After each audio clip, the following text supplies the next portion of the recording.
আজকে যেহেতু বাড়িতে আমার বোন আসবে, তাই সকাল সকাল উঠেই কিন্তু আমি রান্না বান্না শুরু করে দিয়েছি। তো প্রথমেই কিন্তু আমি মাছগুলো ভেজে নিয়েছি, আর করবো এদিকে হচ্ছে মাছের মাথা দিয়ে ডাল। মাছের মাথাটাকে ভালো করে মুচমুচে করে ভেজে নিয়েছি, তারপরে কিন্তু আমি এখানে মশলাটা করে নিয়েছি। মশলাটার সাথে কিন্তু মাছের মাথাটাকে আমি বেশ কিছুক্ষণ ভালো করে কষিয়ে নিয়েছি। কষিয়ে নেওয়ার পর ওপর থেকে কিন্তু সেদ্ধ করে রেখেছিলাম ডালটা, সেই সেদ্ধ করা ডালটা ঢেলে দিলাম। ডাল ভালো করে ফুটে গেছে, এবার ঘি আর গরম মশলা কিন্তু আমি উপর দিয়েই নামিয়ে দেব।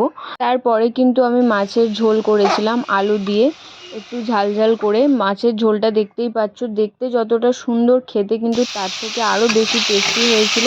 আর সবশেষে করে নিয়েছিলাম কিন্তু ডুমো ডুমো করে আলু ভাজা।